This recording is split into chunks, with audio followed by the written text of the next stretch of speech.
Olá, tudo bem? Que a paz de Cristo esteja com você.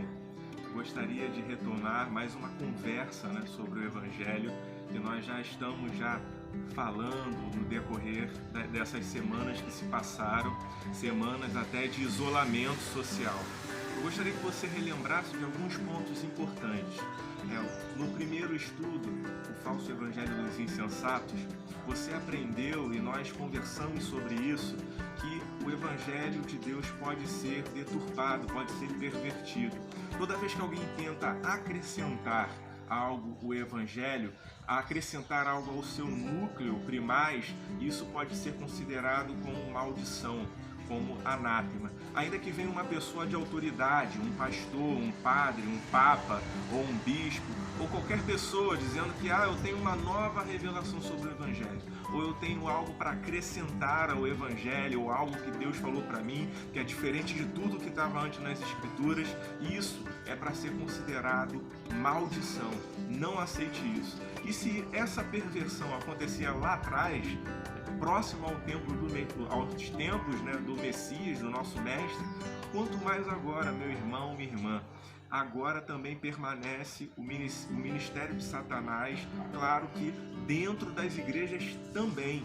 Nós observamos isso nas 7 igrejas da Ásia, do Apocalipse, que lá está a sinagoga de Satanás, a doutrina dos nicolaítas, a doutrinação de Jezabel. Sempre Satanás tenta perverter as doutrinas bíblicas.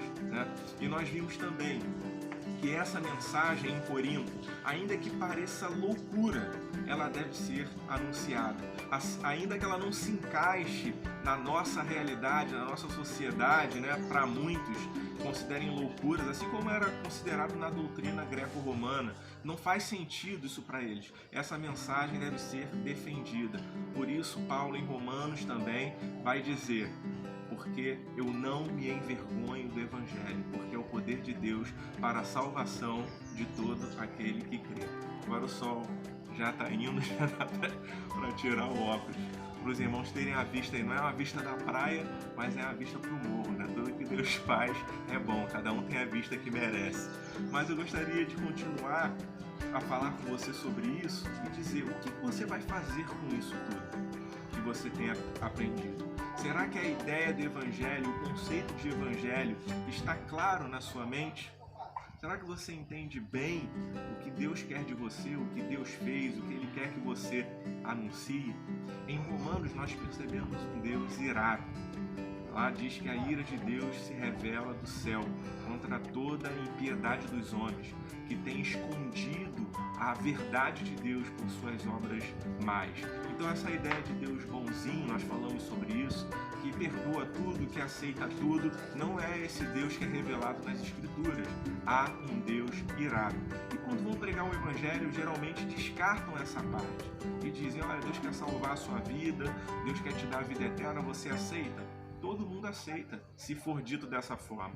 Mas antes nós temos que dizer a má notícia, que há um Deus irado sobre os pecadores, e todos nós somos pecadores. Em Romanos 3:23 vai dizer: todos pecaram. O Evangelho encerra todos sob o pecado. Todos pecaram e afastados estão da glória de Deus. Mas Romanos 6:23 diz: o salário do pecado é a morte, mas o dom gratuito de Deus é a vida eterna. A nossa mensagem do Evangelho é que Deus se ofereceu na cruz por nós, através de Jesus Cristo, para que tivéssemos acesso à vida eterna que Ele tem a nos dar. Tão somente crer. Não adianta fazer obras. Há pessoas que dizem: eu vou perder a salvação se eu fizer isso ou aquilo, ou eu vou obter a salvação se eu for um bom pai, ou se eu fizer determinada coisa, ou se eu pagar a promessa. Nada disso é Evangelho. Em Gálatas nós vimos isso. Toda eficácia da salvação e do poder de Deus proclamado no Evangelho está em Cristo crucificado. É por Ele que nós vamos ser salvos. É por Ele que a nossa salvação já está certa para todo aquele que crê. Mas o que é o Evangelho? Será que é um conjunto de regras que nós temos de obedecer? O que é o Evangelho? Será uma nova religião ou uma seita antiga do judaísmo? É isso que é o Evangelho? Nos Estados Unidos, o Evangelho virou um estilo musical, o gospel. na nossa sociedade virou um estereótipo. Aquela pessoa é evangélica, ou seja, usa determinada roupa, tem determinada Bíblia ou faz determinada coisa. Mas será que o evangelho é isso? Muitas vezes o evangelho é separado da conduta na mente de muitos. A pregação do evangelho não é somente por palavras, Paulo diz, palavras persuasivas, mas é também com exemplo de vida. A minha vida deve demonstrar o que é o evangelho. É o efeito que o evangelho tem em mim, que vai falar muito mais alto. Né? A gente tem que ter isso em mente. São Francisco de Assis dizia o seguinte: pregue a palavra, né? Pregue o evangelho. Quando for necessário, use palavras. Ou seja, aquele que leva a mensagem do evangelho, ele não leva só uma mensagem falada, de palavras, leva uma mensagem de atitudes. Por isso, causa certo incômodo alguns discursos atuais, discursos de pessoas que se chamam evangélicas, mas que não anunciam perdão, não anunciam a misericórdia, não aceitam a transformação de vida, acham que bandido bom é bandido morto, acham que Deus não tem misericórdia, que Deus não aceita o mais vil pecador. Às vezes ficam muito na teoria as coisas e não na prática como se deve.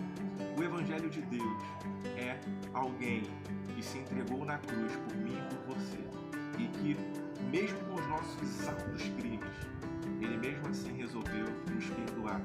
Por isso é inconcebível uma pessoa que se diz evangélica não liberar perdão ao outro. Porque se nós fomos perdoados de uma grande dívida a qual nós não tínhamos como pagar, como nós não perdoaríamos pequenas ofensas das pessoas? Isso é algo para que você pense, né, nessa noite, nessa tarde ou a hora que você assistir esse vídeo. Será que a sua conduta tem anunciado as boas novas de salvação? Eu gostaria de ler um texto também de Romanos, capítulo 10, versículo 9, que diz assim: se com a tua boca confessares Jesus como Senhor e em teu coração creres que Deus o ressuscitou entre os mortos, serás salvo. Verso 10: porque com o coração se crê para a justiça e com a boca se confessa a respeito da salvação. Porquanto a Escritura diz: todo aquele que nele crê não será confundido. Pois não há distinção entre judeu e grego, uma vez que o mesmo é o Senhor de todos, rico para com todos os que o invocam. Porque todo aquele que invocar o nome do Senhor será salvo. É uma mensagem bem simples. Se com a tua boca confessar Jesus como Senhor e em teu coração, ou seja, de verdade, creres que Ele ressuscitou dentre os mortos, crer na obra que Ele fez, ou seja, ter fé, será salvo. Essa é a justificação pela fé que nós já falamos. É bem simples seguir a Cristo, mas não é simplório. É profundo, mas não é complexo de se entender. Muitas pessoas querem acrescentar tantas coisas ao Evangelho, tantos movimentos, querem acrescentar um monte de coisas, lenço ungido daqui, óleo de lá, chofar, arca da aliança, propósito, igreja com propósito, igreja não sei o que, G12, uma série de coisas, quando o Evangelho é simples. É só crer em Jesus Cristo e será salvo. E guiado pelos ensinamentos de Jesus Cristo, na sua vida, vai começar a haver algumas transformações ao seu redor. Se Jesus Cristo se importou com os pobres, se importe também. Se Jesus Cristo viu as injustiças sociais e não se alegrou com isso, não se alegre também. Se Jesus Cristo festejou em meio às festas, a casamentos, festeja também. O Evangelho é simples, o Evangelho é de vida, e que você possa viver o Evangelho. Porque se viver o Evangelho corretamente, você vai anunciar o Evangelho corretamente.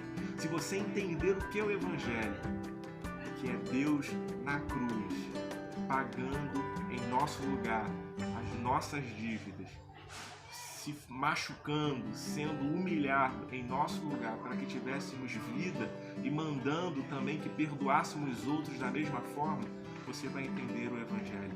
Que essa mensagem entre em você. Essa mensagem areje a sua mente, para que você seja de fato nova criatura e as pessoas vejam isso. E que ao anunciar o Evangelho, as pessoas percebam, ele realmente defende isso, há verdade nisso, ela realmente acredita nisso. E assim o Senhor vai abençoando nossas vidas e abençoando a todos que estão ao nosso redor.